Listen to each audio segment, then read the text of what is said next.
Right then, good evening and welcome to this, the third round of Season 2 of Project Ameliorate, hosted by Racing Pals.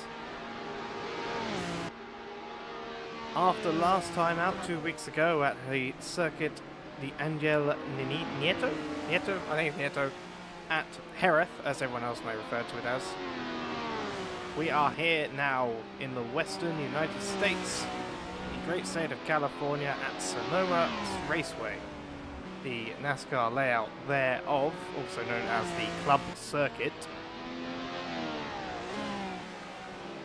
And we are here for 36 laps, I believe it is, in the newly, once again upgraded Project Ameliorate cars,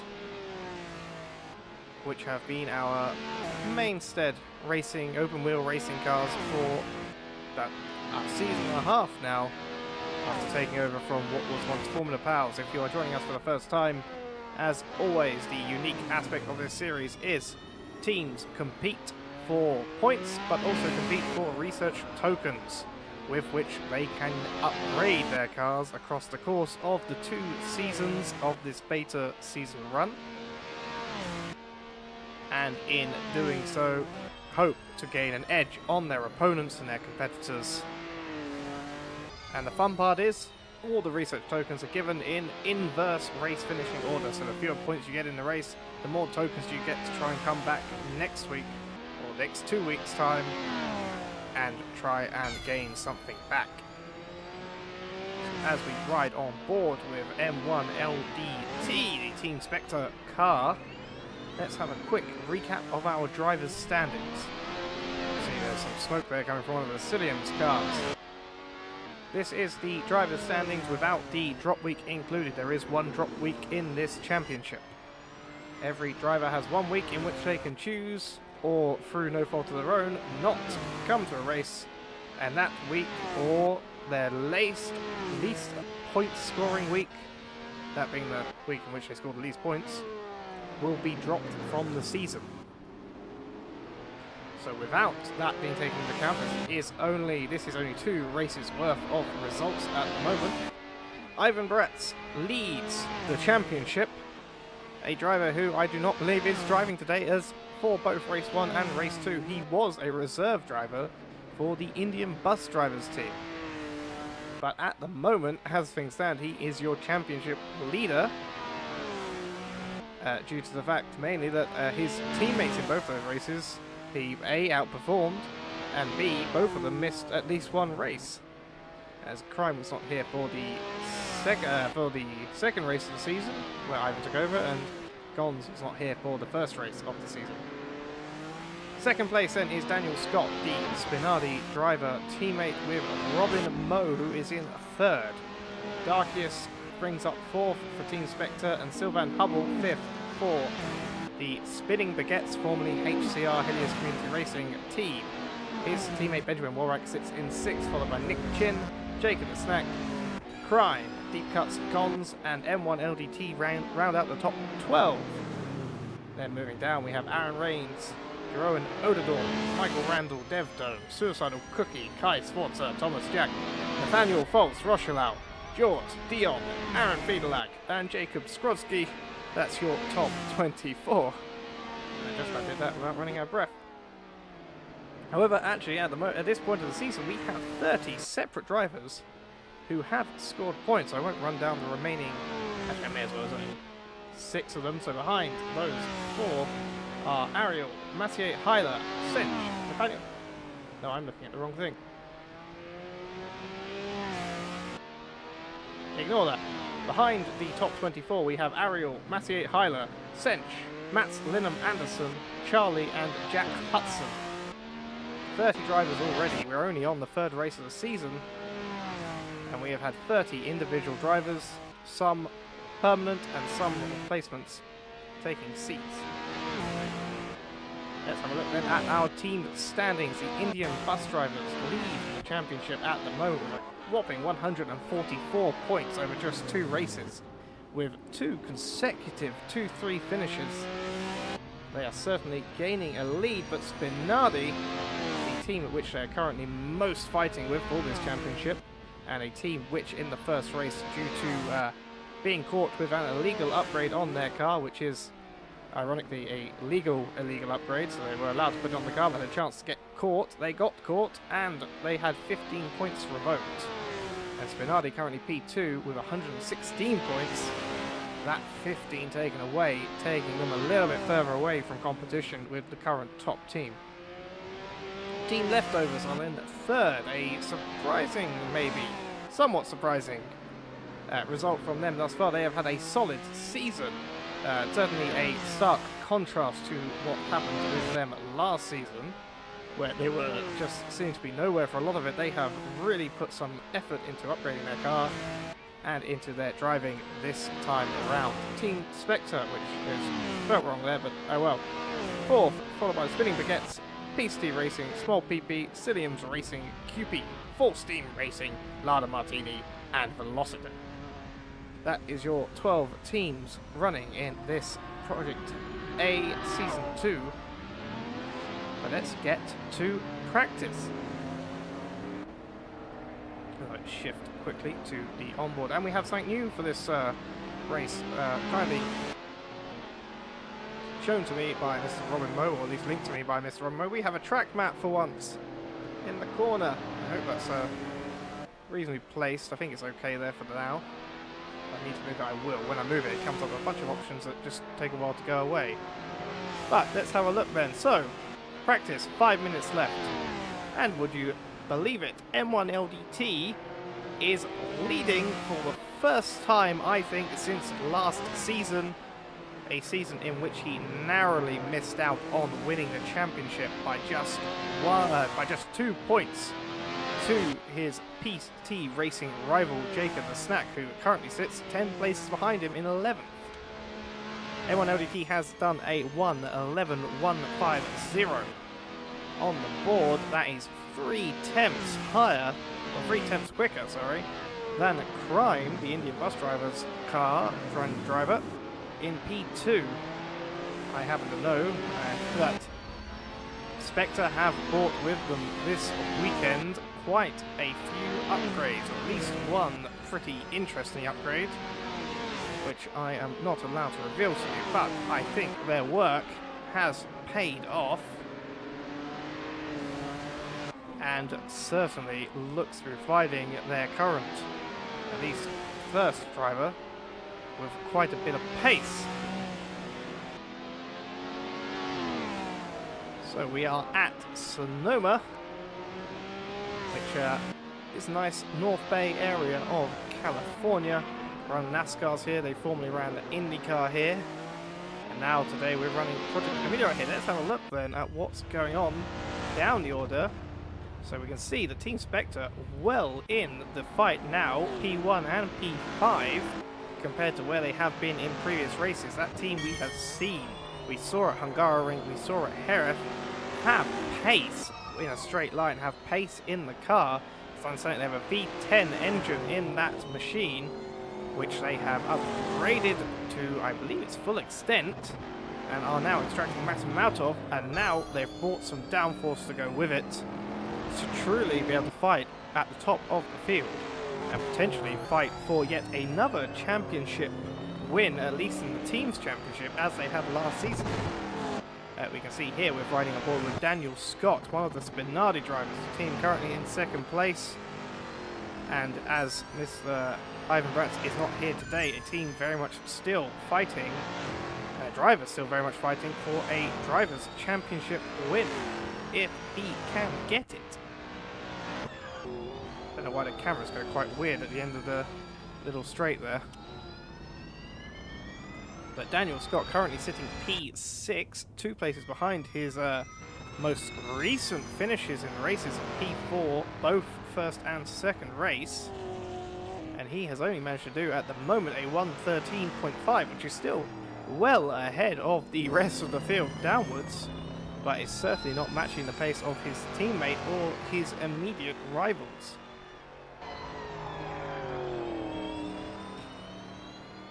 As Automated Luxury has said to, in the chat, check the fuel flow sensors on Milk's car, and he means M1 LDT.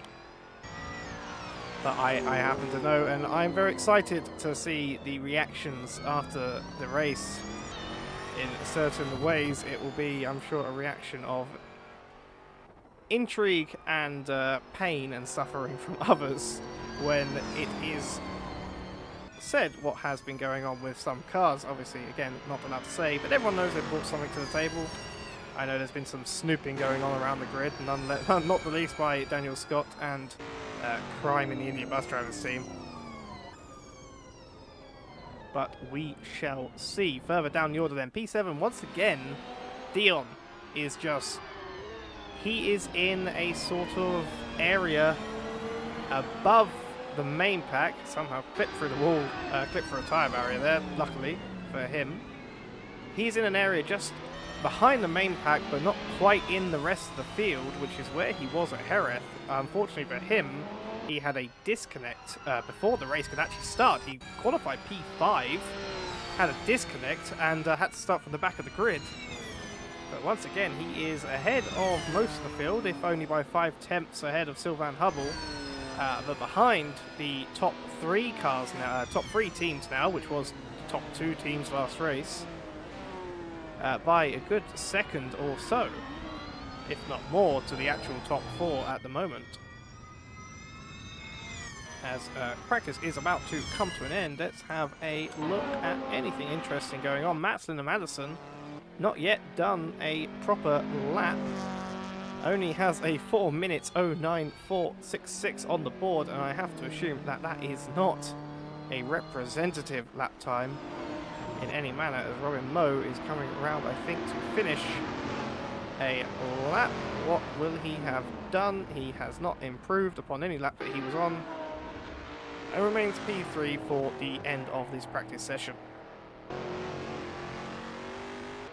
We got someone in chat cheering on Hubble and Worak, and I join them in that because they have been great to watch in some of these races and are fantastic sports in any of Racing Power series that they have entered into.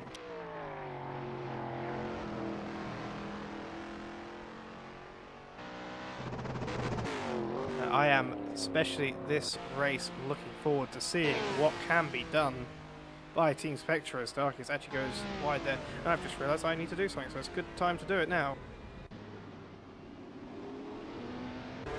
Had to restart to fix some things, so I forgot to set my camera position. So behind the scenes here, I might have a nice onboard. You might think, why is the cockpit blurry? It's because the F3 TV camera is blurry, and therefore I can fix it by doing this. Which is a bit inconvenient, but now you get an unobstructed view of the dash, not that it really matters. Now, as we come to the end of this practice, I'm waiting for it to tick over to quali. I'm not sure if anyone's on an actual flying lap now. Darky has just crossed the line and would be registered as having finished. There we are. The curtain comes down, and we begin our 1 minute and 30-second wait timer as we look at the interior of a Porsche Macan Turbo. See if we can go to someone else.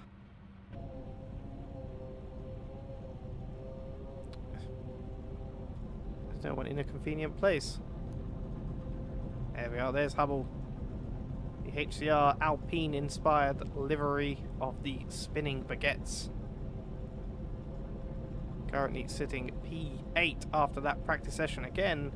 Dion once again proving himself to be that person who's sort of best of the rest, even though the rest, or at least 2 members of it, have pushed themselves seemingly into the best. But now sitting with a 1:13.999. Now we know by Robin Moe's time, and I believe Daniel Scott can certainly go quicker than his best time. I would say that he is generally, taking that outlier into account, Dion is about a second back, if not 2, from the leaders, and a second ahead of the rest. So we'll have to see what Dion in the Cilium's car, that I cannot currently locate in the pits, can do this race. Hopefully he will not have to restart before it this time around. And we see M1 LDT, who again is at the back of the grid for some reason, the camera, has done a 110.3. That is 6.5. Well, not even 6.5. A full 7 odd temps off of Robin Moe, who has only managed a 1:11.0. No, I missed it, but 0.54, I think that was. Do people start to come out? So we can have a look. Robin Moe is the first person, as he often is, out of the pit lane to begin his first out lap, if he needs to do more than one, that is. And we'll try and get around and make sure he is the first one to do a proper lap. Let's have a quick look then around Sonoma quickly as he comes just out of turn 4 there, I believe that is. This area is where it gets confusing. This is the chute, the NASCAR layout circuit, but that is 4A. And whilst it says something different on the map I had at the beginning of the race, this is technically turn 7 still, because for some reason Sonoma track maps decide to keep counting the corners that it's not running in this layout. So you go from 4 to you go from 4A, which is turn 4 on this layout, because 4 itself goes in another direction, and then go up straight to turn 7 because 5 and 6 are in the middle of the track. I don't know why they've done it like that, but that's the only part of the track also has a name, that area between turn 4A and turn 7. It's called the chute, and it was, I believe, part of the club layout, and it's now also part of the NASCAR layout, but that's not going to matter to this man here, Robin Moe, as he starts his first flying lap up through turn 1. A nice cresting hill, turn 2, trying to make sure he can get the car turned in and not end up on the grass, and basically a replication then for turn 3 and 4 with just a little bit of a shallower depth to it. Running the car all the way out onto the curbing, the beautiful yellow and blue curbing here at Sonoma, running way over the curb there. It's down the chute up to what is turn 7, and then there's 7A here because having normal corner numbers would be too difficult in this section, a very windy section of this circuit. Requires a lot of concentration from drivers with more power at their fingertips. Try and keep that throttle pedal balanced if needs be. Looks like Robin is able to do that pretty much flat out for the most part in his car. Up to the hairpin to round off the end of the lap. What will it be? As Robin Moe takes P1. Of course he does, because he was the only car on track. Let's have a look at the rest of the runners. I've just realized my track map's doing something weird, so I'm going to just quickly check. Yes, position, there we are. I said it's a display position. If you want to know anything about the track map, the only thing to know is the person on the focus of the camera is highlighted in blue, bright blue that is. I assume the people in red are lapping cars, those coming up behind cars to lap them, or those on higher laps than they are, and blue cars are probably back markers, but we'll have to wait for the race to actually find that out. But there we are, Daniel Scott has also done a flying lap, as has Darkest Crime, M1LET. I think Dion has done as well, though it wasn't as good as his current best in practice. Let's have a look on board of him, what he can do this time around.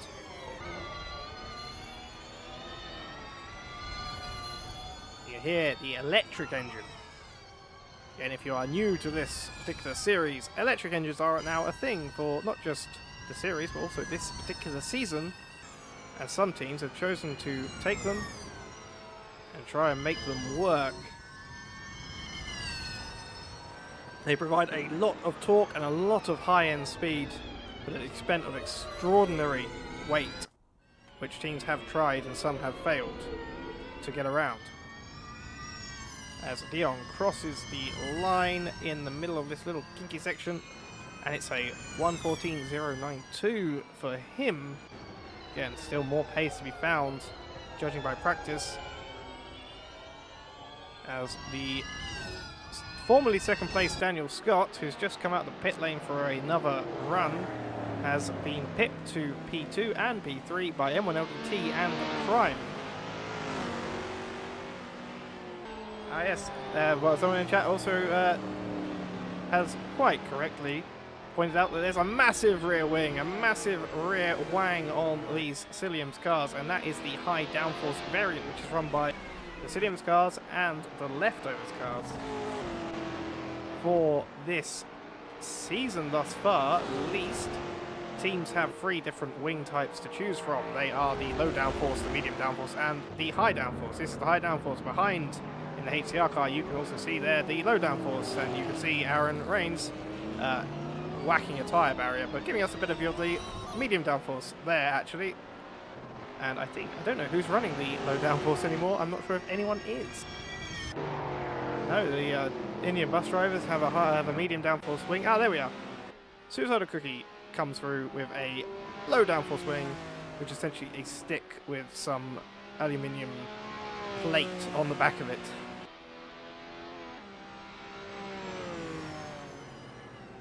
Actually, I'm going to have a look at the live timing, which we have on our server manager, just quickly to demonstrate. Automated Luxury says that the electric engine powered cars sound like spaceships invading a normal race, and I will tell you for why. The electric engine powered cars, let's take Dion, as Tom just crashed with the environment according to server manager, has a top speed on this track of 246 kilometers per hour. Compare that to your current pole sitter, M1 LDT in the V10, who has done a 232.3. Compare that further to Robin Moe in P2 with the V8 engine, who has done a 221.56 kilometers per hour top speed. So it's a good 10 kilometers an hour faster than those electric engines, and even then technically the best petrol engine you can probably get. In terms of pure pace, maybe the V12 will be quicker, but you sacrifice too much. But the V8's a good 20 kilometers an hour faster, and that's going to be really helpful in some parts of this track. I mean, maybe not so much here, but at the very least coming up to Virginia and possibly Suzuka will come in very handy. As we come now to 2 minutes 50 seconds remaining in qualifying. Darkius now leads the qualifying session with pole position. He's going to actually be slow on that lap, I think, because he got backed up by, I believe that's Thomas Jack and one of the leftovers, or the only leftovers car, Aaron Rains, in front of him. No, that's Cinch, not Thomas Jack. I should have recognised the blue colouring. But he currently is your provisional pole sitter, if you want to call it that, with a 1:10.714. Leading his teammate by 200ths of a second. 200, sorry, of a second, not thousandths. That was yesterday's qualifying session in Hungary.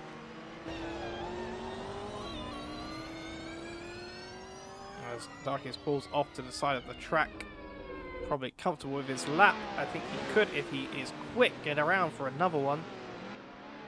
As his teammate comes out of the chute, down to the wibbly wobbly windy section. None of these corners have names, so I can actually make anything up really and just call it whatever I want. So here we come to the Dale Earnhardt corner.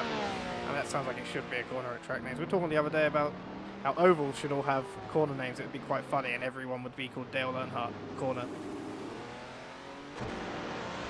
But at the moment we have 3 different cars on a 1:10.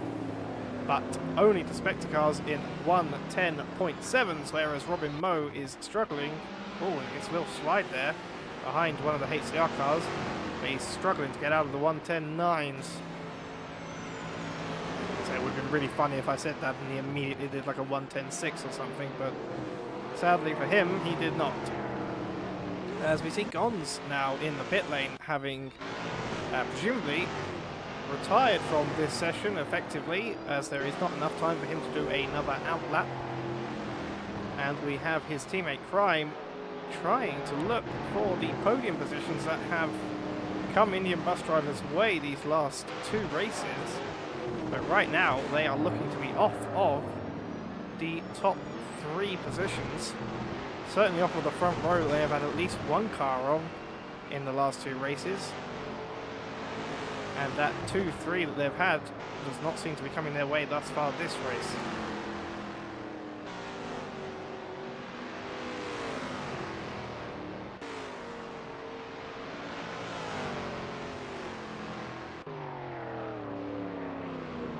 Actually, I realised that Luxury says raise Dale, praise hell. I think that might be the wrong way around there. But Dale Earnhardt Corner actually wouldn't be a bad name for the shoot because it is the NASCAR layout, and it's the end of qualifying. And Crime has not managed to get above his 5th place position, who is still on a lap. M1 LDT is currently sitting behind a HCR car, Spinning Baguette's car. And going to be trying to get past them on what will be his final lap and his final attempt to take pole position. Gets through, but that's going to compromise him. A little bit of contact. Will that have slowed M1 LDT down too much? I think it will have, but he is not pulling over. He may think, he may have a delta up that's showing him something very positive. And he certainly doesn't. He pulls into the pit lane. Let's quickly go to Robin Moe then, who is right hot on his heels. And certainly on a lap that's not compromised. Or maybe it was, because he comes into pit lane as well. Well then. That's just how it is, I guess. I don't get to have the nice things. Sench then, coming out of the chute on a lap. But as it stands, your pole sitter is Darkius with a 110.714, followed very closely by his teammate M1 LDT. It is, for the first time in many races, as I can remember, a Team Spectre 1-2. Robin Moe then takes P3 for Spinardi with a 110.916. And in the middle, the meat, as you might say, of the Spinardi sandwich is the Indian bus drivers team, Gons and Crime, in P4 and P5. Not able to break into the 110s of the top 3. And then below them, the remaining piece of Spinardi bread, Daniel Scott with a 111.7. Dion then and Devdo, Team Cilliams, united again at last. I don't remember the last time I actually saw them both racing. I think it was Hungary, to be fair, only 2 races ago.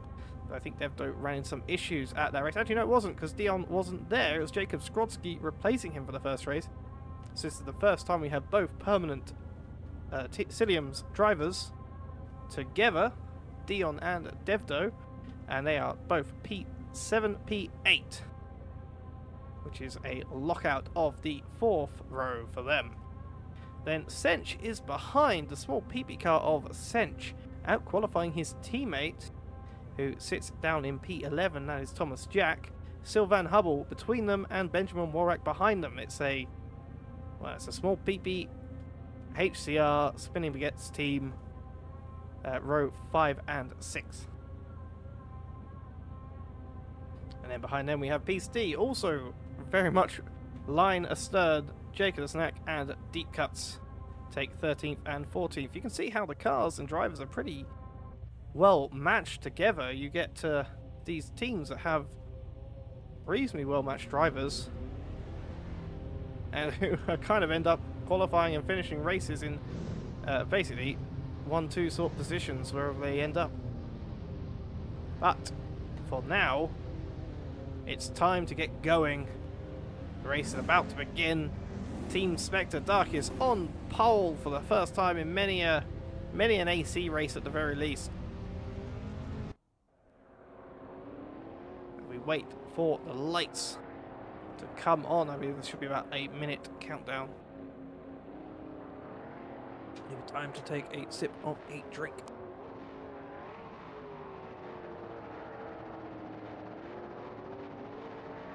Yeah, the revving of engines and the lights, all 6 of them. For some reason there are 6 coming on, and it's 6 lights, and they are, when they go off. Sometimes AC likes to hold the lights for longer than necessary, and Darkius gets away very well. Robin Moe now trying to attack, melt there off the start, but failing to do so. Devdo is round, and an Indian bus driver's car is also in the dirt. That is Gons. Now behind, as we go through turn 2, Devdo is back up. He's in P5 now, up a position or 2. And Dion is in 6th, where he started this race, but Gons has been the big loser of that race start. And certainly there'll be some questions to ask about that start at the stewarding period of this race after the race has finished. Let's have a look further down the order. we have Gons now having to claw his way back up. He's down to 17th as Devdo has been passed by his teammate. Well, Luxury knew something was going to happen. We're predicting some teammate battles. We certainly got a battle. I don't think it was between teammates, and certainly someone was wounded from it. Robin Moe now fighting. Oh, Robin gets a little bit touched from Crime. Crime then locks up into turn. I don't know the number now. Last turn, the hairpin. Actually, second to last turn. I think this is turn 11. I think that's turn 10. See M1 LDT and Robin Moe almost side by side, but the V10 engine just powering ahead of the Spinardi car on the straight. As behind them, Crime is trying to make a move on Dion, who has managed to get himself up to 4th place, possibly benefiting there from the lockup and contact between Robin Moe and Crime into the hairpin. As we see there in the forefront of the camera, Robin Moe right alongside M1 LDT now, and it's going to take him into turn 7. Out of the chute they come, and he is going to have to try and hold on through this section with the windiness benefiting his car, but the upgrades on that Spectre could come into play. As once again, Robin Moe is in Daniel Scott's livery, and I don't know why that is, but oh well.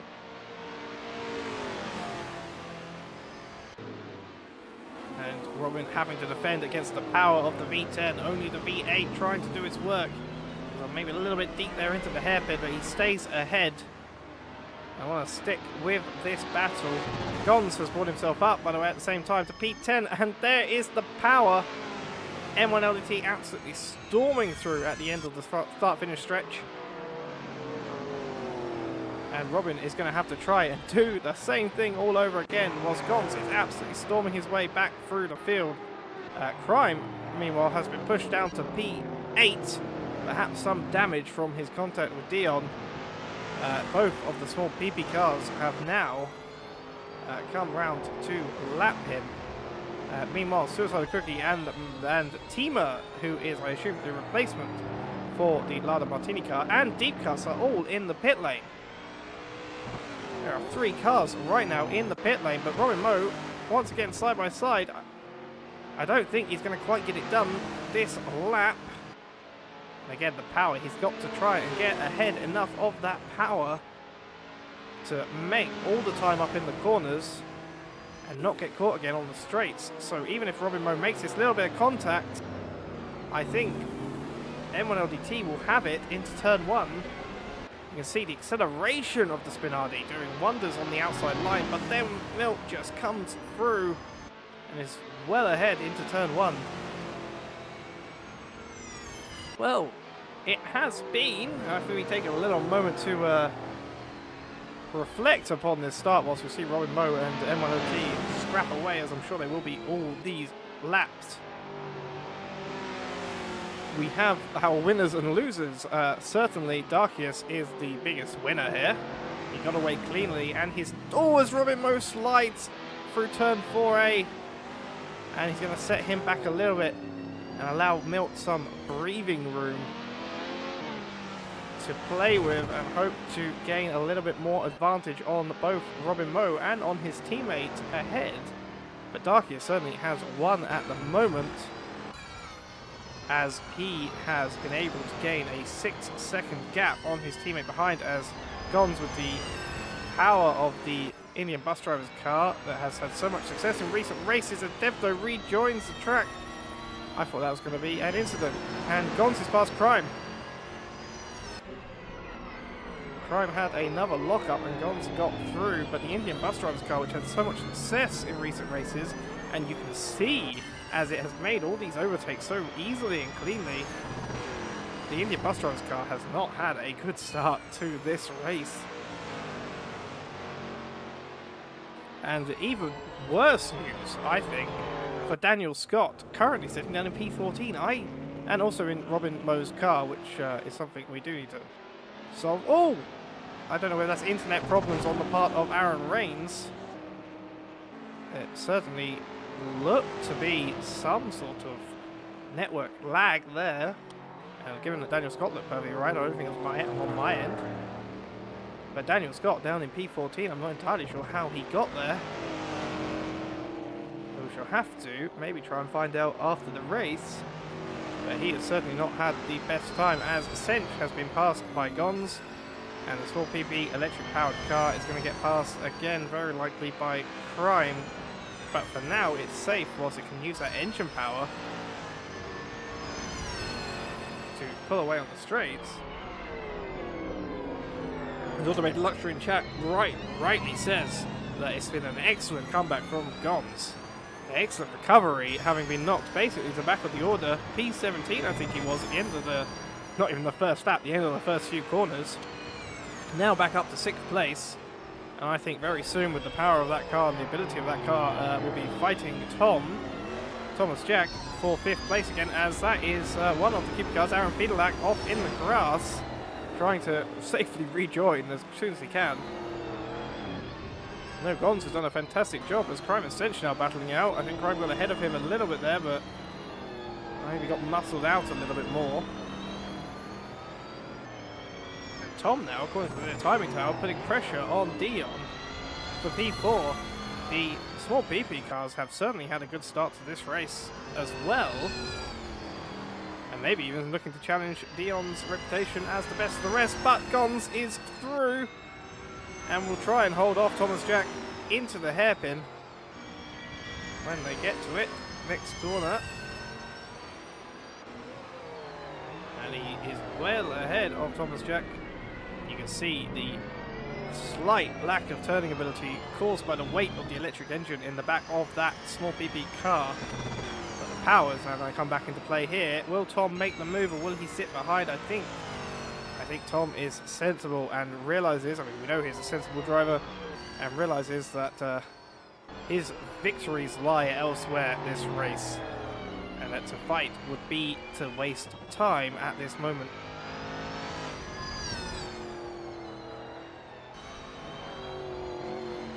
Now Sench having been passed by Crime, and look at this! Once again, back markers coming into play already. It has been 7 laps and back markers, I think, have held up M1 LDT. He's lost a further 2 seconds the last time we saw. Oh, and Robin Moe gets a little bit of a swipe there almost by Aaron Rains.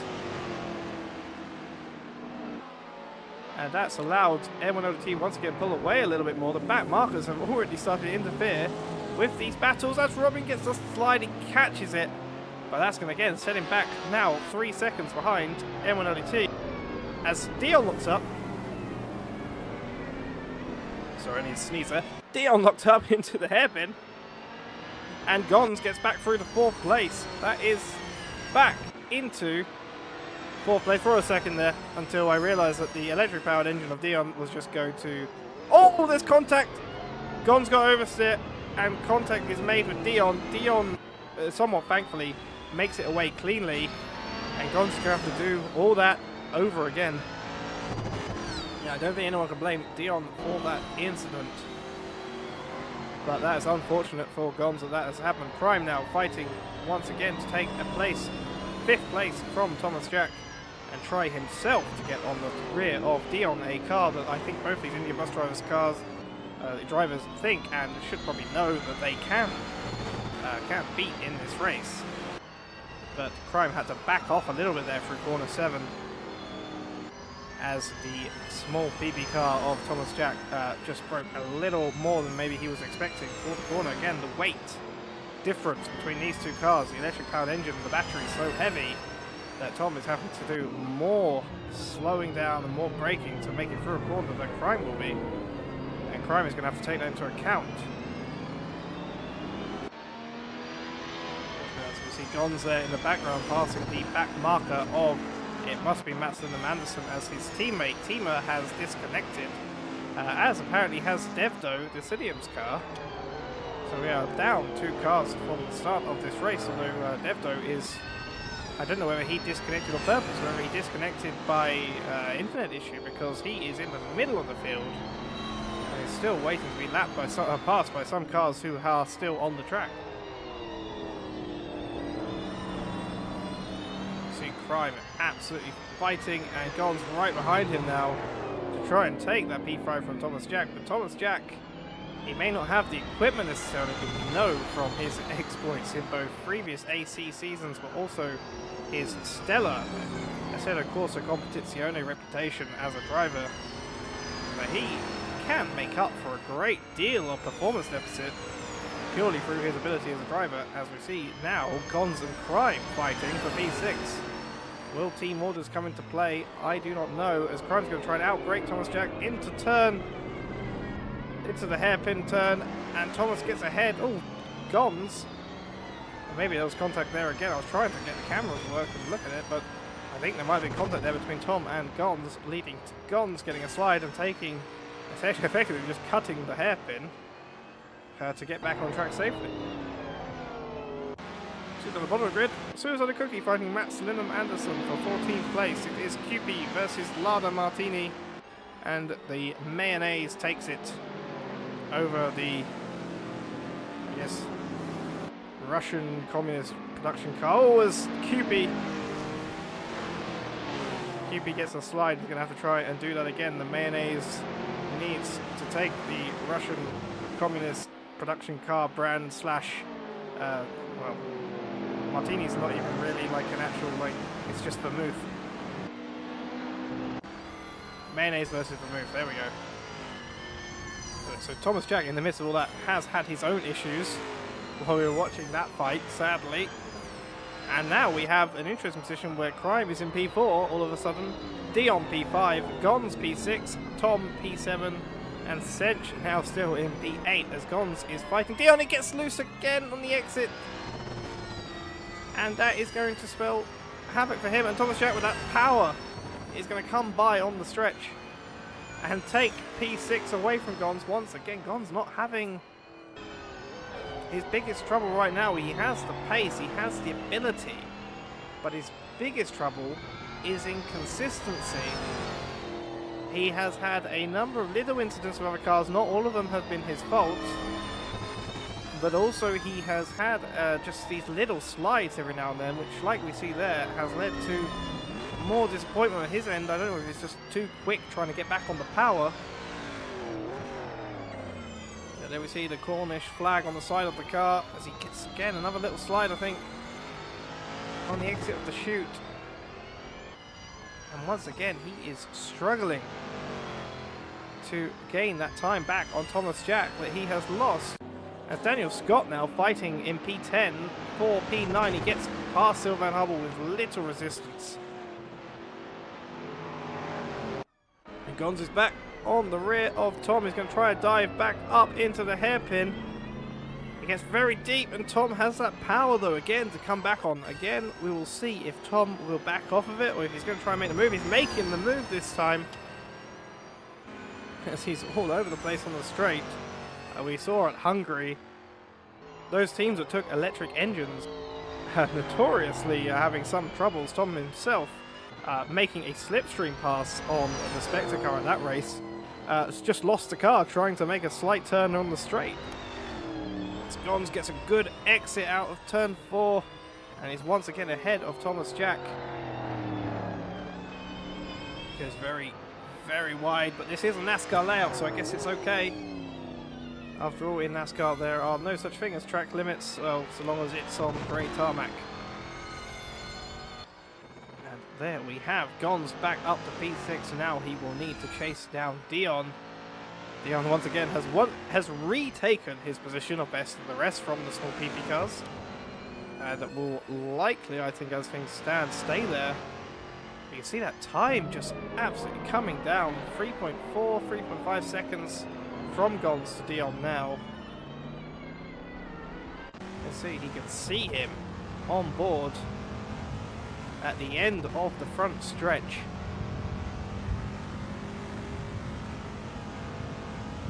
And this is where I'm quite glad we have the track map. So again, if you see the track map, you now have green coloured cars in. I'm not sure what green means.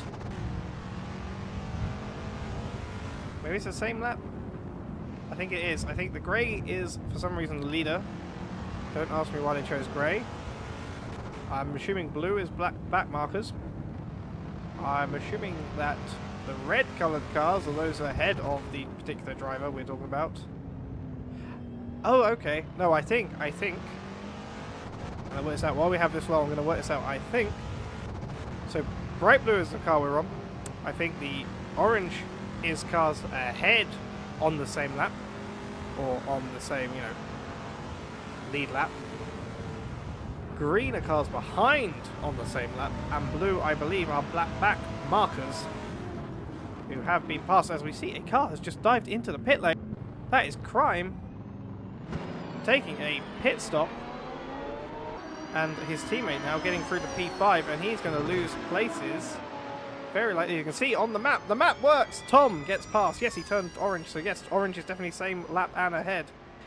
Who else is going to get past? He's on again, and that is 8. That is Sedge, and possibly Daniel Scott is also going to get past. Daniel Scott is going to be very much hoping to be able to compete, and Daniel Scott gets past.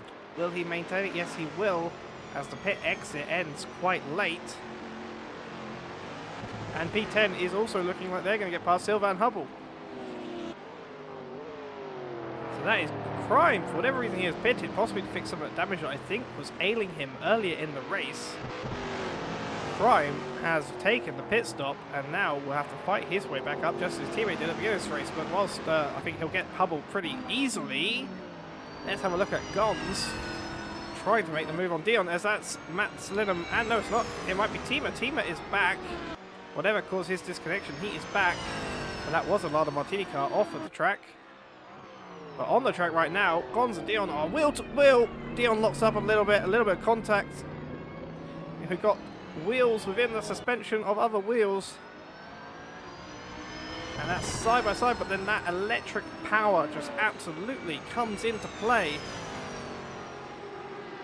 And then up ahead, we have Robin Moe on M1 LDT for P2 once again. Again, Robin is going to make it through the cornering section. Oh, a little slide there, though. See M1 LDT.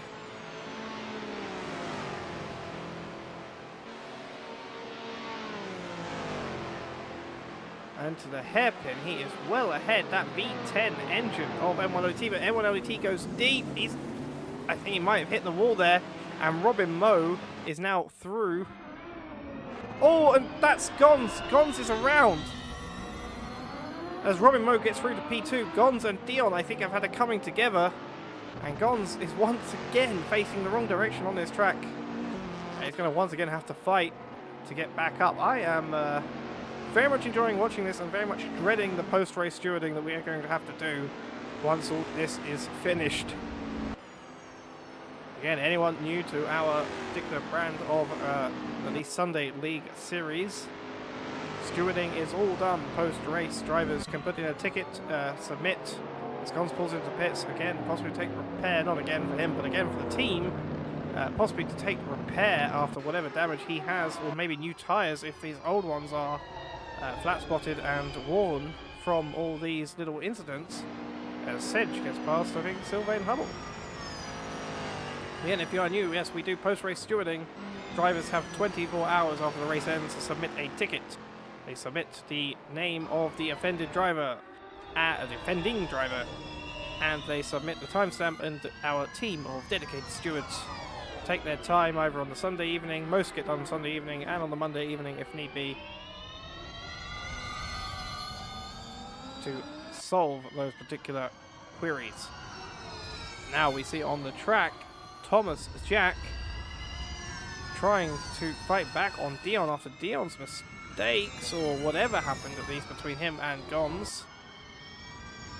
You know, I shouldn't be saying it like that, but previous incidents I think have been more Dion locking up or having a move than anything Gons has done.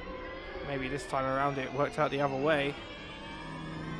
But Tom is going to be hoping to take a P4 away from him, as Crime now fighting Daniel Scott after having left the pit lane. And there's Cuz. Oh, that's a lot of shunting. That was, I think, Nathaniel Fox Rochelau, one of the PT cars. I think maybe deep cuts. Yes, it was. And I think that's Daniel Scott and Crime fighting each other, getting caught up in what was happening between the other two cars. He will not be very happy. Neither of them will be very happy about what happened there. But I think they maybe had a little bit of a gentleman's agreement after that happened to just reset their order and start fighting again.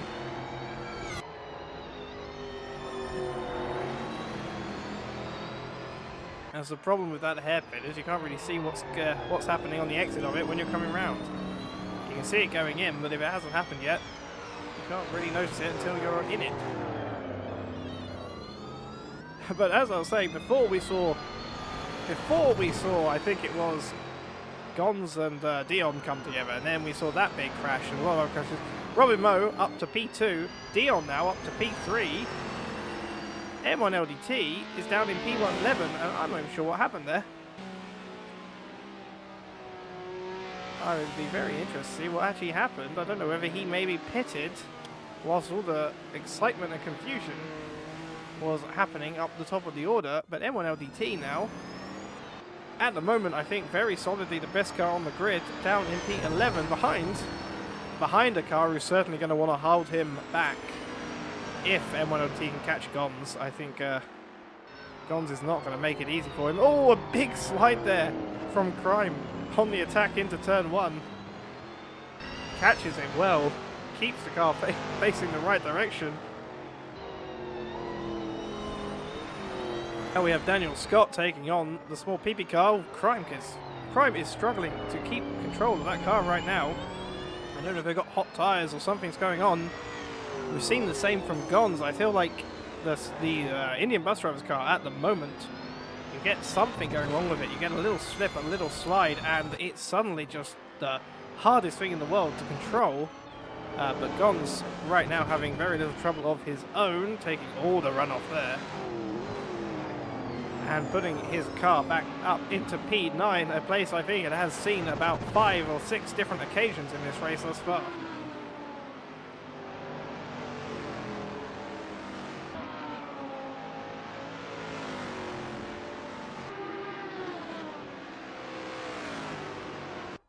Let's have a look then. Thomas Jack now also once again fighting Dion, trying to take a podium place, something that the small PP I don't think have ever seen in their Project Ameliorate racing career.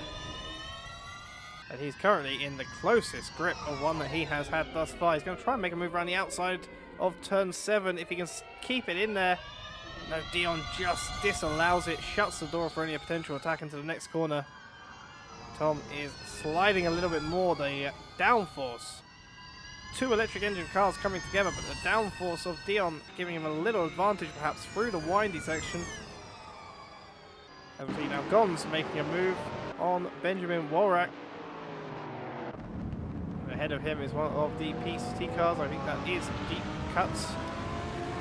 Actually, it might not be. It is Deep Cuts. Let's have a look then. There's Jacob. Jacob the Snack. Your reigning Drivers' Champion for this series. Sadly, does not look like he's going to be Drivers' Champion again this time around. The consistent high places that gave them that championship in the last season not coming to them at the moment in these first 3 races.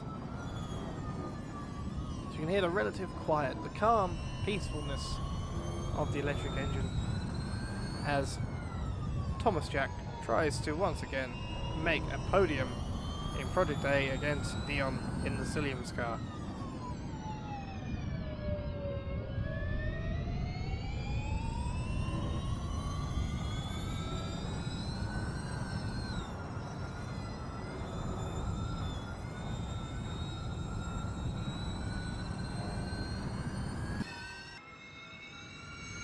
This is at the moment one of the closest battles. Things seem to have settled down a little bit in all areas of this grid.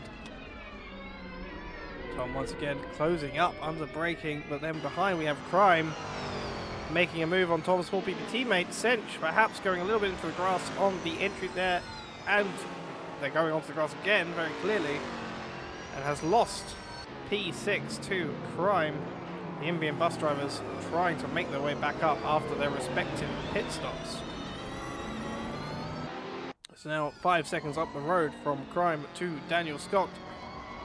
He can see the small PP car, the electric-powered cars sliding under their own weight, trying their best to power through some of these corners.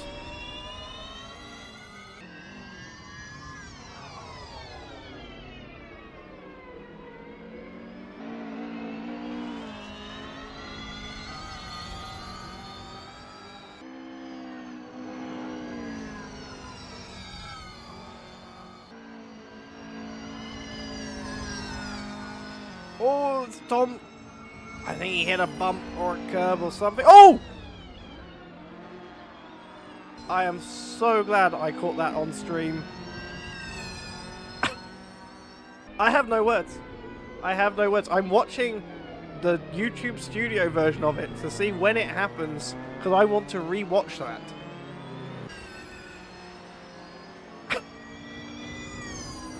That was amazing. Okay, back to the race.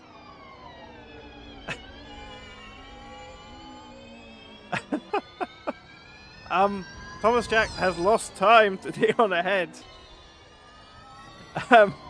And will seek to make it up again. As Husky, our non-commentator Husky, the Husky with a Y from Racing Pals, says that this is now the X Games, which Thomas Jack certainly tried to make it into. Meanwhile, Sench, I think, has caught Crime, who has been held up by back marker PC car. Oh, I'm going to take me a while to recover from that. And Crime is struggling to get past the back marker, and he gets onto the curb too much, and Sench takes the position for himself. And he's going to take the PC car while he's at it. I believe that is Jake at the snack. And Crime is now going to get that move done. And he's going to take Sench for good measure.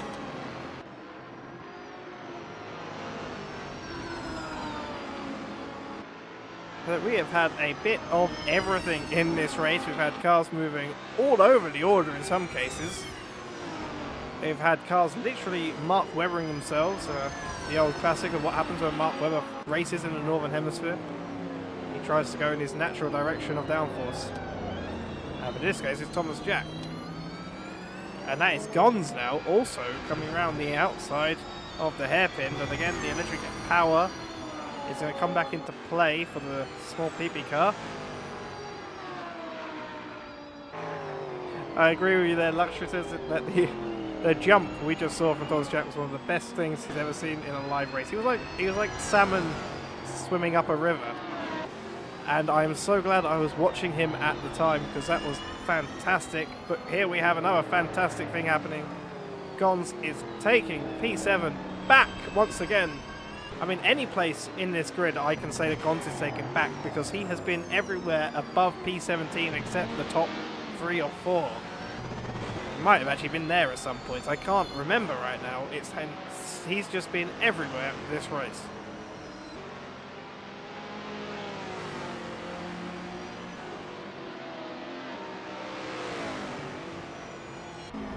As we see a bit of smoke there, will we see who it is? Oh, it's Crime! Crime is facing the wrong direction. He's going to try and spin the car around, clutch kick it.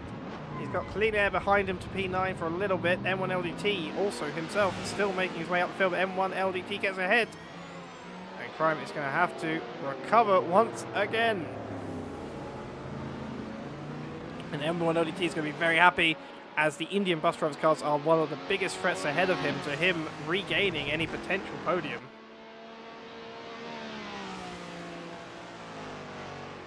That he is going to hope to have at the end of this race, considering he started this race P2, a position currently held by the P3 starter Robin Moe. And Dion now, still the best of the rest, because the rest are behind and the best have kept spinning and having issues. Currently sitting P3, but now he's been overtaken by Thomas Jack. He's hit the wall. That's why I didn't notice that until the last minute. He hit the wall in the wibbly wobbly section. And that's going to be Dion's race. I think he's got steering. Let's have a look at the interior of a Porsche Macan Turbo. Yes, I think he's got steering damage. Actually, according to this, he has no steering wheel.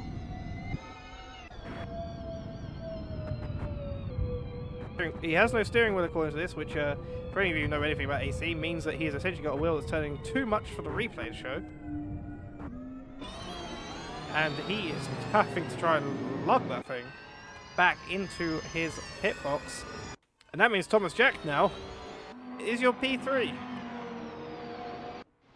Look, Crime back, right behind M1LDT, but there are back markers in the way. Crime gets through him easily. I think M1LDT might have been called up by them a little bit more. This race has been exciting. We have 10 laps still to go, which is a little bit of a shocker, but there's been so full of stuff as Crime looks to make the move, but plenty of racing room given. M1LDT keeps it on the outside. The power of the V10 coming into play a little bit on the exit. Crime's going to try and do the reverse. A little bit of contact. He takes the curb quite a lot. Luckily not doing what Tom did recently. Oh, big kit! And Crime saves the car. Good under braking, good on control. But that's a big hit from possibly a bit of over-rotation there from M1LDT. And Crime's going to have to once again try and climb back up to take that position. Again, the trouble with these cars is for some of them, especially the more advanced cars, they're very small, very light these days for the most part, and have way too much power. And controlling them can be a trouble.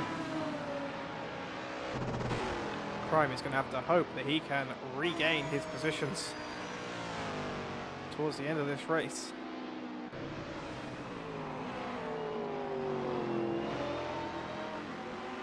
Actually, yeah, I agree with Ivan in the chat. It's very much pod racing at the moment, especially the parts where every pod racer apart from one blew up. See, that's who's that in the grass? That's Devdo, currently back of the grid, having reconnected. Aaron Fiedelack in P18, the QP teammate of Suicide Cookie, who's currently sitting P40, has also disconnected.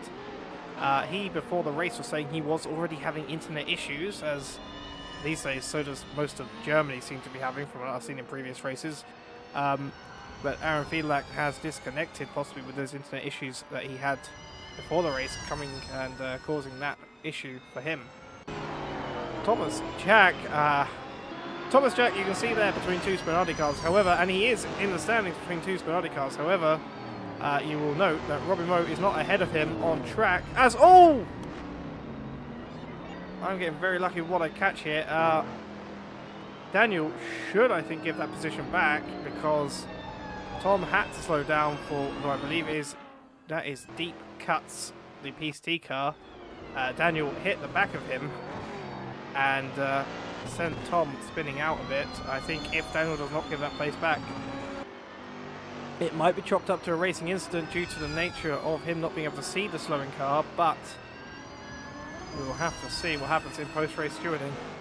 I was going to say before that the Spinardi sandwich was a Spinardi sandwich, but Robin Moe is actually lapped Thomas Jack, which, if we have a look at Robin Moe and we look at the top right hand of the screen, we have a look at our little map, everyone is a back marker except for the race leader. There are only two cars currently on this lead lap, despite the fact we're having some fantastic battles all around the field. You see now M1LT fighting with Sench for P6.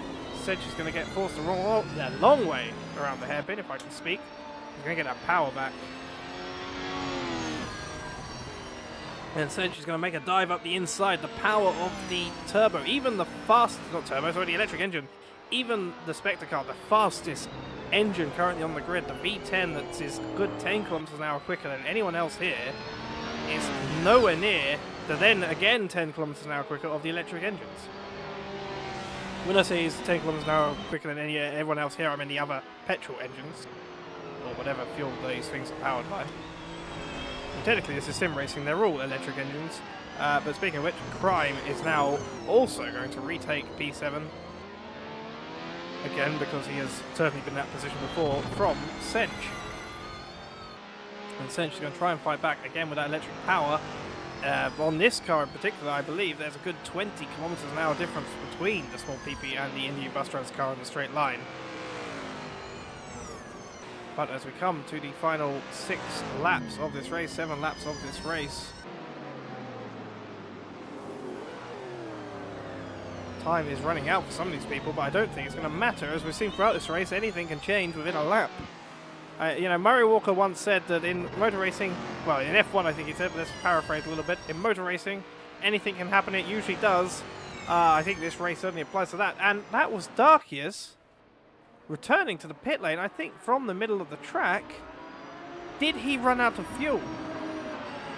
Or did his engine blow? Now, again, we haven't seen this in a long time because, as we're going to watch Dion as he's trying to fight for 10th place, but because the reliability upgrades that now have been taken by all these teams have meant that one thing which was a key part of this series, or is still a key part of this series, oh!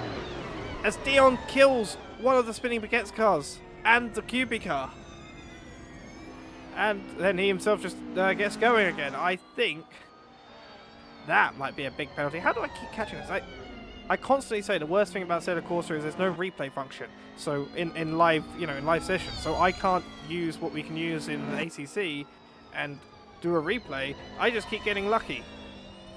But that is Benjamin Worak back in the pits now, as Darkius has left the pit lane for whatever reason he had to enter, and he's now out in the P2. But that could be a big investigation and a big penalty coming Dion's way after this race has finished. And yeah, that was a big hit. Gon's now fighting for P3 potentially against Robin Moe, not Robin Moe, sorry, Daniel Scott. One of the smiling cars. I mean, it is Robin Moe's car, I believe, but it is Daniel Scott driving it because they, for some reason, have switched their skins.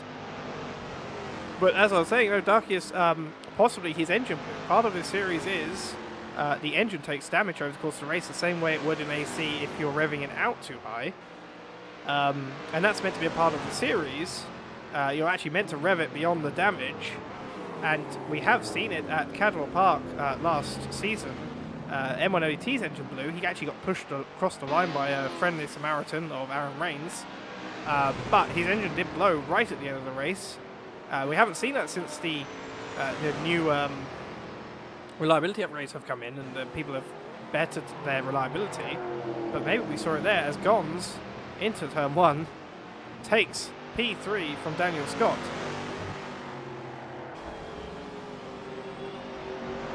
This actually has been an outstanding race, especially compared to last race where nothing seemed to be happening. Everything has happened in this to make up for it. As Daniel Scott is going to try and right on board retake third place in to the best of his ability, as we have just now about 4.3 laps remaining. Robin Moe now once again for the third time, the only race in which he has seemed least likely to win this season is the race he is now going to win by over a lap. I think Robin can sleep soundly because whatever happened to Darkius, whatever happened to Milt took him out of contention, and whatever happened to Darkius has put him down a lap. And Robin, who was previously one of only 2 cars on the lead lap, is now the only car on the lead lap. Thomas Jack now down in P6 still. But yes, Darkius is currently coming into the chute, whilst Robin Moe is immediately ahead of him out of turn 7. But he'd have Darkius would have to make it all the way around again and make the overtake done in 3 laps if he wanted to retake his P1 that he's held basically since the beginning of this race.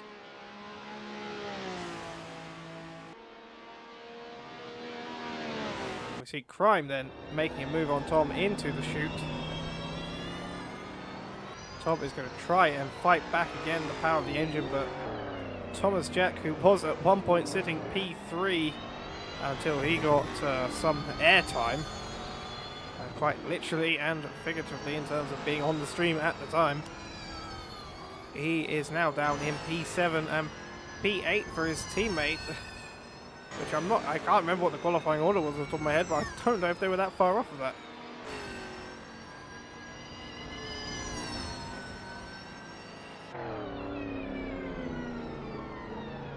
Oh, Gons, what has happened? I think something has happened to Gons. There was a very sudden change of Delta there. And Daniel Scott has once again gone through to take P3 from the Indian bus driver's car. But Gons, I think, believing not just his, well, not necessarily his car is superior, believing himself at the moment to be superior, if based on qualifying performance, if nothing else, will be hoping to gain that back in the next 2 laps of this race.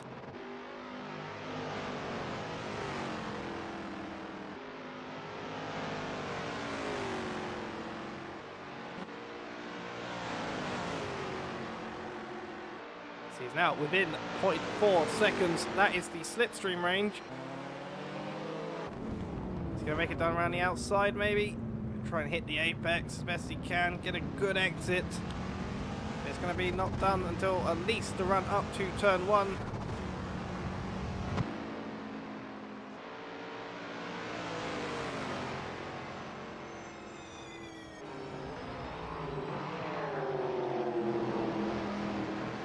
Come through turn 2, cresting the hill and then into the second hill. 5 seconds in it. I think this is going to be the battle towards the end of the race, but Gons has to avoid a little bit. One of the backmarker Velocity Racing cars, well, the backmarker Velocity Racing cars of Nathaniel False Rochelau. The other car, one of the Lada Martinis, getting well out of the way and well clear.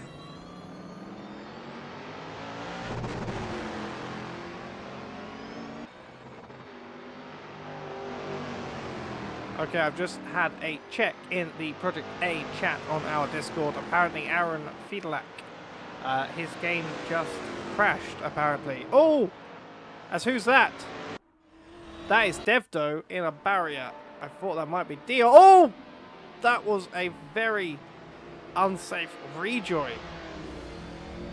And that is going to certainly, I think, be looked at after the race. But Gons still fighting against Daniel Scott below in P11. Dion is also fighting against Benjamin Worak, but we're going to stick on board here for a second. Can Daniel pull it back? He's going to try, certainly. He's going to try and look to what would be the outside from the next corner, but he's not going to make it. I'm going to quickly go down, see if anything happening over here, as Benjamin Worak now fighting back against Dion quite well, but the electric engine's going to play into the hairpin. It certainly does. Big lock up there from both Dion and from the leftovers car. Back marker. Oh, contact, I think, into the wall a little bit. Let's have a look back once again ahead. Dion currently sitting behind Sylvain Hubble, but ahead of Worak that he just overtook. I think he's going to get away quite comfortably now.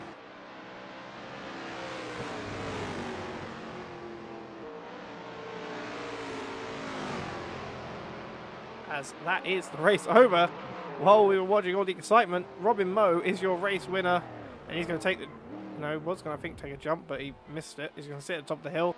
Darkius now crosses the line, 1 lap down after his pit stop that forced him to lose that P1, and there is your 3rd place, Gons. I think this is the first time this season that all of the top 3 cars have been from different teams.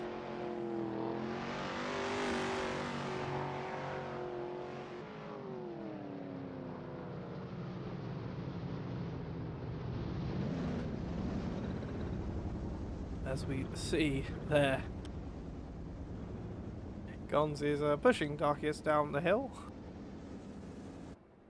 There's Thomas Jack crosses the line to take P7 and his teammate Sench P8. Sylvain Hubble now yet to cross the line. Worak ahead just has. And Sylvain takes the line to take P10.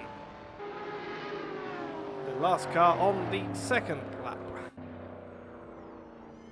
I think that is it. 43 minutes and 37 seconds, but it certainly hasn't felt that short, as so much has happened.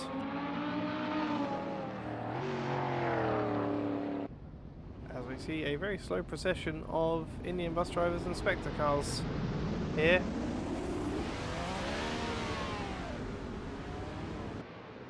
I have put out the call for interviewees.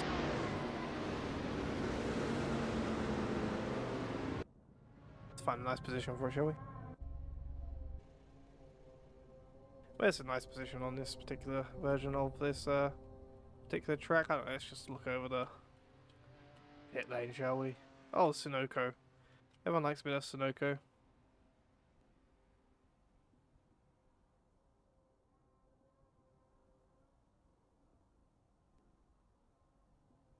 Don't know. Just trying to find somewhere nice. Right. So, just to have a quick recap. Robin Moe is your race winner, followed by Darkius, then Gons, rounding out your top 3 podium sitters. Daniel Scott, then, the Spinardi teammate of your race winner, finishes P4 after a hectic fight with Gons for that final podium spot. Ameliorate, after his whatever happened to him that we didn't get to see because of so much happening elsewhere, is managed to claw his way up a little bit to 5th place. And Thomas Jack and Sench, Crime then behind him, P6 for Indian bus drivers. Thomas Jack and Sench then, small PB teammates, P7, P8. Sylvan Hubble, P9 for the spinning baguettes, and Dion rounding off the top 10. As we now go to a new session, which we won't really go to. I'm going to call in then your race winner, Mr. Robin Moe, for the post-race interview. Hello, Robin. Hello.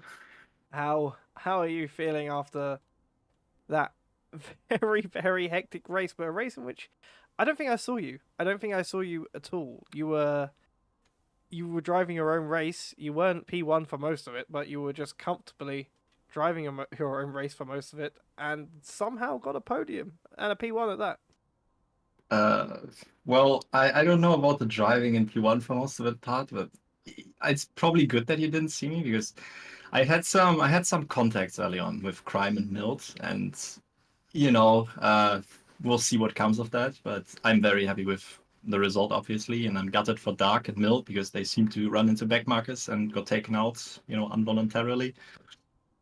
But yeah, it was fun. No, that's good. I'm just going to ask him, but what actually happened to Dark? Do you know? We came into the final corner and I was faster than him, but he was like getting more lucky with back markers, and I think he just ran out of luck with back markers. I don't know exactly how it happened, but there was a what's their name, leftovers car, and Dark spun around in the final corner, so I think there must have been contact. I saw him spin round, but then he had to return to the pits he towed. Oh, that's why he was a lap down on me Yes, then. that's why he That's was a lap explained. down. He had to tow Okay, the then car. he. I think he might have had steering damage then, because we saw Dion actually got Yes. steering damage during the race, but he managed to basically wall ride it back to the pit lane because it happened in the little windy section towards the end. I think Milt got steering damage as well because Milt had a high-speed incident. It didn't look too high-speed actually, but the second to last corner is flat for us in our car, and he came up to one of those electric engine cars who are a fair bit slower, and it looked like an airplane shunt, to be fair, from my POV. And yeah, I think that caught him out a bit, but yeah, I was there to pick up the pieces, I guess. I think it's your reward for having had what's probably been the cleanest race of anyone this race. If you get a chance afterwards, I recommend you go back and watch the replay and watch. I don't remember what lap it was, but Thomas Jack literally flew at one point. Oh, He I will. genuinely flew. Simply, how are you feeling next race at Virginia? Before I let you go, because I also noticed we have 9 tickets already, which is gonna be fun. Oh, Jesus Christ. Oh, it's going to be a long night. Virginia. How do I feel about Virginia? I think this has been the farewell to the Spinardi car because we were the third quickest car today. Like in quali, I beat the IBDs, but I was slower. And in the race, Milt was miles quicker than me. Like I just got lucky. Like Virginia, we're going to be nowhere. The straights are too long. The electric engines are too powerful. Like they caught up a lot. Like Tom was like 2-3 seconds slower this race. Like next race is going to be miles ahead of us. If we can get like a top 5, maybe top 10, top 10 is probably ambitious, or not like the opposite of being ambitious, but like somewhere in that area, it would be good for us, I guess. Well, you should, because of your teammate finishing 4th and Crime finishing 6th. You might retake the lead of the championship. I'm not quite sure in terms of teams. I have to check that out after the race, but it'll be very close to you. How do you think that fight's going to proceed? Considering they will also suffer from some of the same things you will. Well, I think it's going to be tight between us and IBD, but Spectre is really the wild card because their car just is faster than us in a straight line. And we basically maximized the first 3 races apart from me getting caught in the tech inspection. And then you're getting his third P4 in a row is also like putting us in a really good position here. So I think we just need to maximize better than IBD. That's the goal now. Like we can't do anything about the other cars. So well, let's hope that you can do what you need to do. Thank you for joining me, and congratulations on your rather surprising, I'm sure to you, race win. it was, trust me, it was. When you go, if you can't, because I know we know from experience of particular driver briefings that Darkius doesn't always have his notifications on. Can you tell him that I'd like to have him do an interview?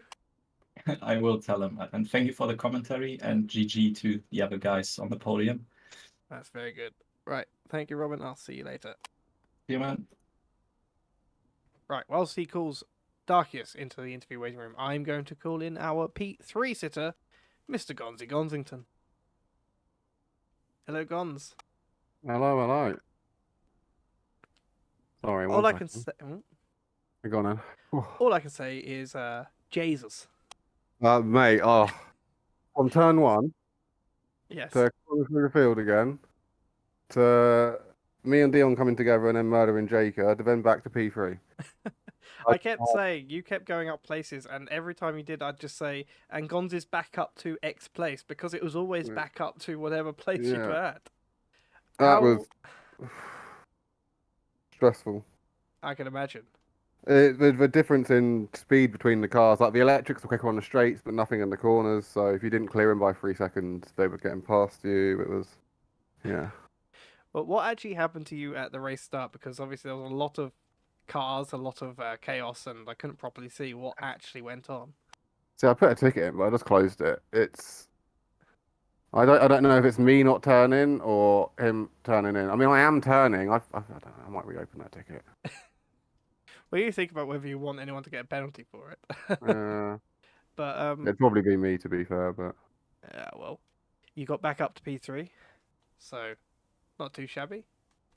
It was your qualifying.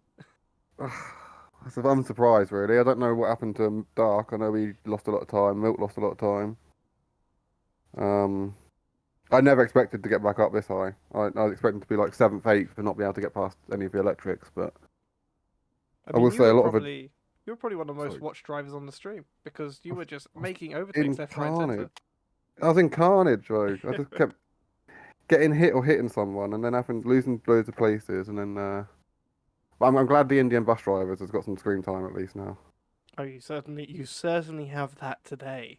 It was for the content. Did you see some of the sketchy stuff about the traffic, mate? I was millimeters away from ramming them. I saw some sketchy traffic. I also saw that you and Crime both had a lot of trouble controlling that car, like more than other cars, I think. Is there something going on with the driving, or is there something going on with the car itself? Because there were some times where you just have a spin and then you just be all over the place. We had 0 anti-roll bar on the rear. Oh god. Because it wouldn't rotate. We were running reverse rake, so front nose up, reverse anti-roll bar, loads of toe, and just trying to get the car to turn at slow speeds and then deal with the rest. It wasn't the best, but it basically made the the middle of the second sector basically. Well, the start of it, like the whole middle bit of the course, like the downhill mini chicane and then the flat right. It made that flat, and that was where most of the time was. So, well, fair enough. Just kind of built it to that. But I'm in shock. I don't know what's going on, mate. Well, you'll be happy to know that both Automated Luxury and Ivan Bratz in the chat have been cheering you on. So, mate, thank you. Very much so. How are you feeling about Virginia then? Before I let you go. Miss President's doing that one because I hate the circuit. Fair enough. Our current, at least was before this race, our current championship leader. Yeah, it was something. Well, congratulations. Sorry, I literally. I get it entirely. It's so confused. One hell of a race for you, I can imagine. Had a really bad race, but somehow got a podium. It's congratulations on the podium, and thank you. We won't see you next time, but I'm sure we'll see you some point after that. Right on, mate. Thank you again. Anyway, thank you for the commentary. I'll watch this after this. So. Cheers, gods. Take care, mate. You too. All right.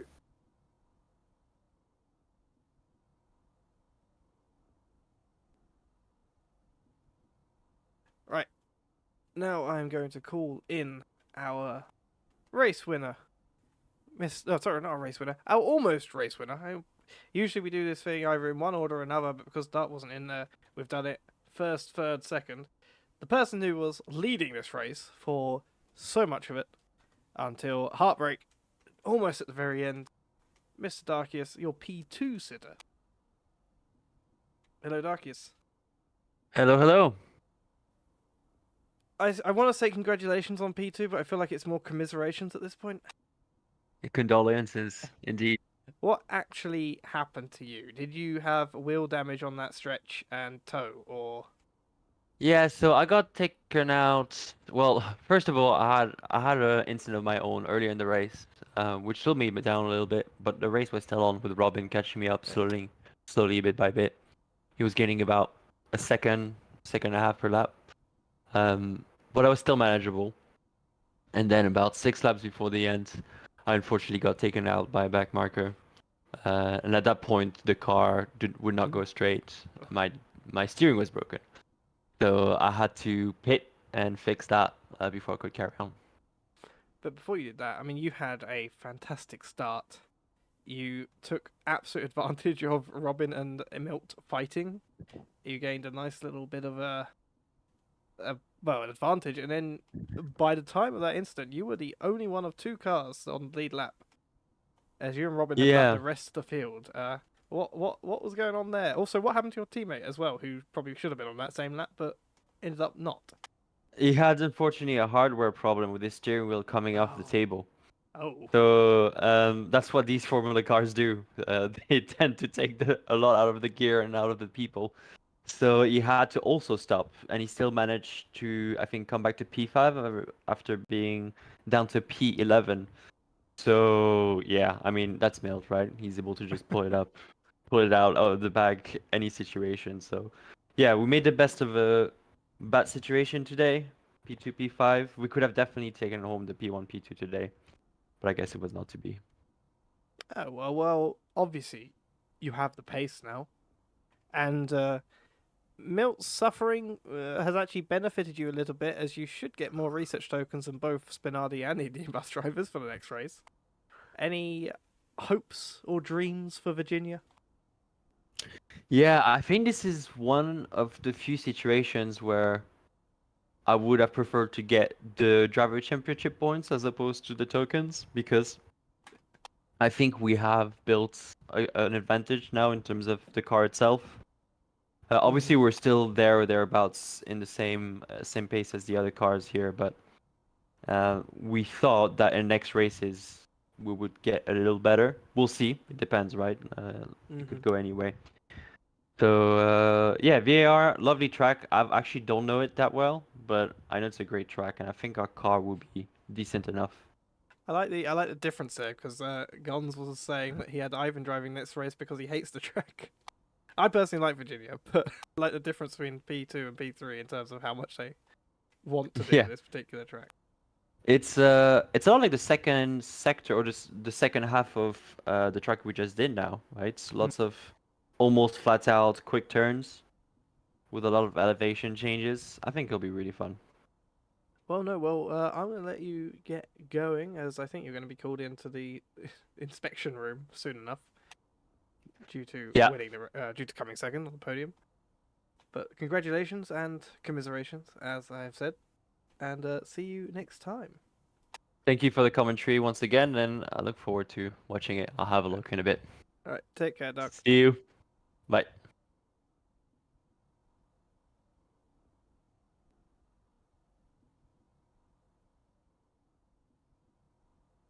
Right, well, that was your P2 sitters. Those are your 3 podium sitters.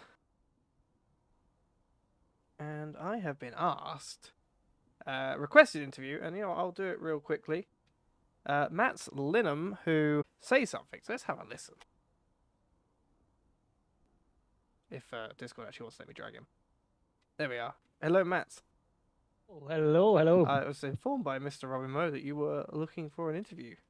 Yeah, we're definitely. We need some PR here down at Lotta Martini Racing. Is that what you want? I'm going to be honest. I've got no questions because I mean, so any much has happened. sponsorship money from just hearing us talk and, getting our brand name out there and our name mentioned on the stream is good for us because we need all the money we can get to develop the car. But we wanted to talk a little bit about, the whole situation right now. Oh, go on. We think that we should definitely change the rules because we need to benefit the slower teams because who wants to see the Spinardi guys and those Indian buses go around the track and winning every time, and definitely give us other poorer teams a better chance of winning. You tell me you want to take from the rich and give to the poor. Yeah, you should have engine limitations to how fast they can go. Cut down, give them a smaller gear ratio. Maybe give them like mega hard tires on the rear, so that they have to run mega hard tires on the rear. Because there's certainly suggestions I'm sure that will be taken into account. I can't promise they'll be actually put into effect. How was the race for you anyway? I mean, P16 for new team for the season still. You had wings, I believe. Still, all the way at the bottom. Nothing's changed there. We've been struggling with sponsorship money, so we haven't really gotten all the research. Like last race, one of our sponsors pulled out, so we only got half the cash to develop. Which is weird. Meanwhile, we wanted to drop some weight on the car, but in instead we added weight and downforce. So that was what ended up happening. Well then, what are your hopes then for Virginia? What are you going to try and do for Virginia next race out 2 weeks time? For the next race, I think we're gonna get some really nice sponsorship money from this interview. So we're gonna buy all the engineers from Spinardi and Indian bus drivers, and they're gonna build us a very light chassis. That is our plan, like a mega light chassis. We might be able to get the lightest chassis we can get. Well, you all heard it here first. If you want to give some sponsorship to the Lotta Martini team, they're open to it. Yes, whatever you have. Pornhub, we even that. Let's go. Well, I'm sure. Also, we need to. I'm rather concerned to see what your car's going to look like next race now. Yeah, that's we'll see next race. But also, we should. I think there are some cheaters up in the top 5, or maybe the top 10, maybe the top 15 even. Or maybe that would be very convenient for you, wouldn't it? Yeah, I think they all cheated, so I think they should be withdrawn by 10% wind tunnel testing, and also they have to subtract like 20% of their annual budget spending that they can use during next season and everything. Because I think that would help being more fair to all the other teams, because obviously we are not cheating.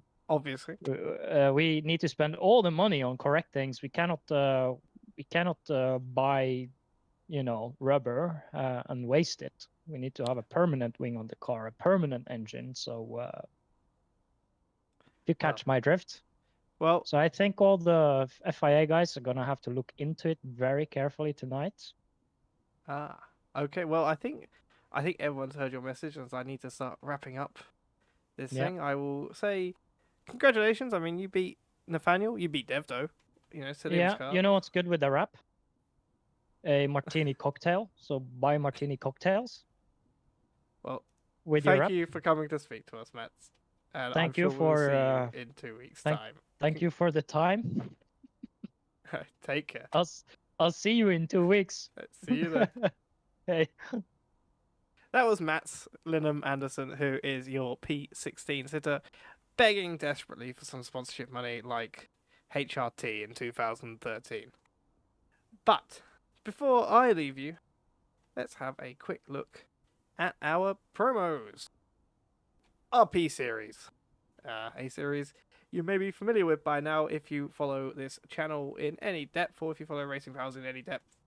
Our ACC series run every other week, that being every other Sunday that isn't a Project A Sunday.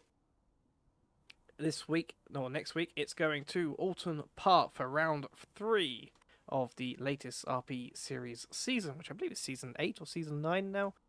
Again, for this season, we have changed the order a little bit around. So GT3 only, as it has been for, I think, 2 seasons now. Maybe no, just 1 season. But also, we have started changing little bits of rules and a little bit of format. So it's a 60-minute race, but with 2 mandatory pit stops instead of the regular 1, which may throw some strategy shaping into the mix. That is next week and will be hosted, I believe, by my fellow commentator and PCT car driver Deep Cuts here on this channel at 7:45 British Summertime on Sunday, July 30th. And then, also next week, July 29th, it is the Racing Pals Endurance 4 hours of Circuit of the Americas in Assetto Corsa Competizione. This is GT3 and GT4 multi-class racing. You can sign up as a solo or a duo team. Here we live stewarding during the race, and there will be a live stream, I believe, as yet to be determined who's going to host that one. But that will be starting next Saturday, July 29th at 4 PM British Summertime. So feel free to sign up. There's still slots available. Feel free to come by and see the race should it be streamed, which it should be. But until next time, which is 2 weeks out for me, will be Virginia for round 4 of Project Ameliorate Season 2. And we can see where all the cars that have finished this race put their research tokens. And whether can Darkius take the race win that he was arguably robbed of today? Can Spectre regain the positions that they had so promised today? Can Spinardi and the Indy bus drivers keep their edge at the top of the leaderboards for yet another race? We will find out then. Until next time, I have been your commentator, James Andrews. Thank you and good night.